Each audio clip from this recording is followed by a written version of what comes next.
గాంధీ భవన్ లో TPCC working president Jaggareddy మీడియాతో మాట్లాడుతున్నారు. లైవ్ లో చూద్దాం. తెలంగాణ ప్రజలారా, తెలుగు ప్రజలారా, కాంగ్రెస్ పార్టీ కార్యకర్తలారా, నాయకులారా, ఇది గమనించండి అందరూ. ఇది చరిత్ర. ఈ రోజున జనరేషన్ చాలా మంది తెలియక అపోహపడుతున్నారు. ఇది చరిత్ర.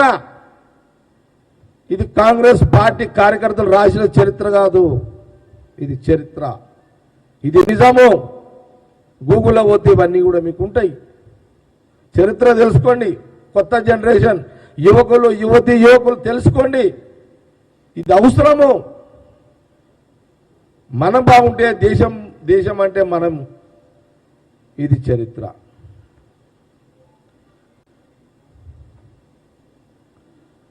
ఏం మాట్లాడతావా రఘు? నిన్న నేను టీవీలలో చూసిన. ఏమైనా అర్థం ఉన్నదా నీకు? నీకేం అవసరమా రాహుల్ గాంధీ గురించి?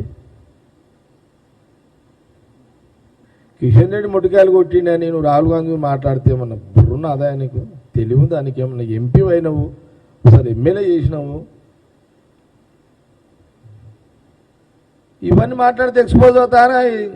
నేను ఆ మధ్యలో ఏదో చెప్పిన తలివి తాను ఎక్కువ, నేనేదో పెద్ద బాగా చదువుకున్నా, బాగా బుర్ర ఉంది, బుర్రలో తెలివి ఉంది అని నువ్వు అనుకుంటున్నావు. కానీ అవతలోడు ఇది ఓవర్ చేస్తాడు అనుకుంటారు ఎవరైనా. చూడండి, వాళ్ళు పుట్టింది ఎక్కడ, నువ్వు పుట్టింది ఎప్పుడు?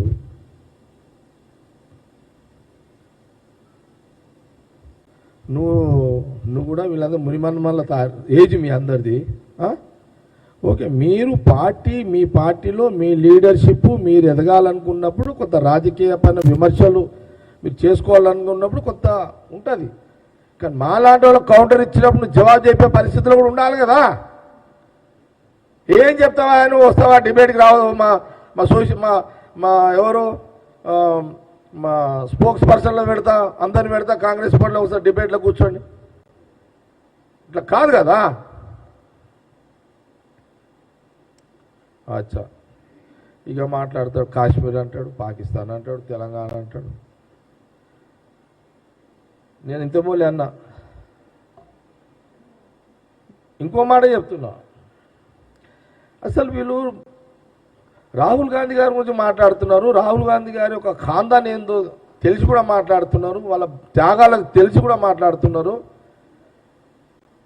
అరే నాయన, మీరు మాట్లాడేటోళ్ళు మీ నాయన పెళ్ళిళ్ళు కూడా కాలేవరా నాయన? అప్పటికి మీ నాయన పెళ్ళిళ్ళు అంటే కడుపులు ఉన్నదేమో అని అనుకోవచ్చు. మీరు పెళ్ళిళ్ళే కాలేవు మీ అయ్యలకు. మీకు ఎందుకు మాట్లాడతారా? మాట్లాడతారా బాబు మీరు? అంత ఇదంతా ఏమో అంత.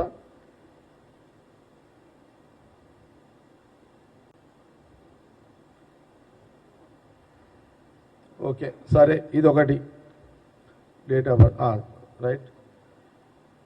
ఏంది కాంగ్రెస్ ఇది కాశ్మీర్ ఏందా, తెలంగాణ ఏంది చెప్తాను. నేను చెప్తాను. అప్పుడు నువ్వు ముట్టలేవు, నేను ముట్టలేను.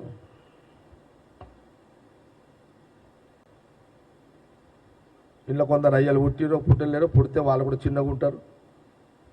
నేనేమంటున్నానంటే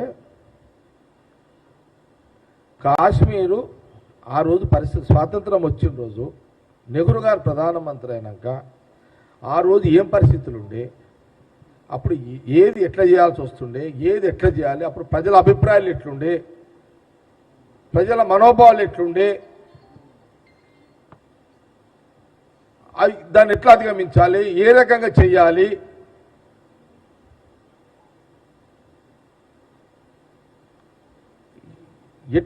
ఎట్లా చేస్తే దేశ ప్రజలు భద్రతలో ఉంటారు, ఎన్నో ఉంటాయి కదా. ఇక టీవీలలో బ్రేకింగ్లు పడితేనే మాట్లాడేనా? ఇక అందుకే మేము కౌంటర్ ఇస్తున్నాము. నువ్వు మాట్లాడుతున్నావు, మేము కౌంటర్ ఇస్తాం, ఇస్తూనే ఉంటాము.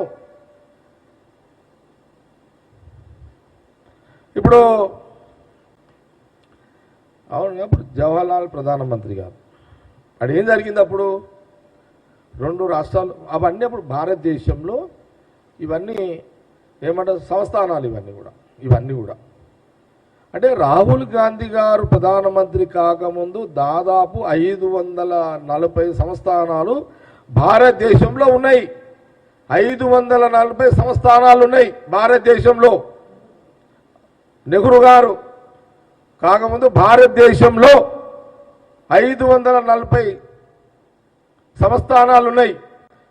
ఆ రోజు నెహ్రూ గారు, జవహర్లాల్ నెహ్రూ ప్రధానమంత్రి అయిన తర్వాత ఈ 500 సంస్థానాలను భారతదేశంలో అంటే రాచరిక పరిపాలన ఉండే ఈ రాచరిక పరిపాలన సంస్థానాలను 540ని భారతదేశంలో గవర్నమెంట్లో విలీనం చేయడం జరిగింది. ఆ రోజు జవహర్లాల్ నెహ్రూ గారు, మహాత్మా గాంధీ యొక్క డైరెక్షన్, వారి నాయకత్వంలో.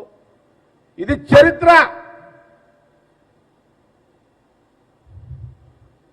అందులో జటిలమైన సమస్యలు తెలంగాణలో నైజాం, కాశ్మీర్ ఆ రోజున పరిస్థితులలో ఏంటిది? ఆ రోజు జమ్మూ కాశ్మీర్లో ప్రజలందరూ కూడా మెజార్టీ మైనార్టీలు, అక్కడ మెజార్టీ ప్రజలు మైనార్టీలు ఎక్కువ మంది ఉన్నారు ప్రజలు. రాజు హిందూ రాజు, అక్కడ రాజు ఎవరు? హిందువు రాజు. ఏమన్నాడు ఆ కాశ్మీర్ రాజు? ఏమన్నాడంటే మేము భారతదేశంలో అంటే ఈ గవర్నమెంట్లో మేము కూడా విలీనమవుతాము అని రాజు ప్రతిపాదనలు మూవ్ చేస్తే అక్కడున్న మైనార్టీలు ఆ రోజులలో లేదు అని వాళ్ళు అంటే దీన్ని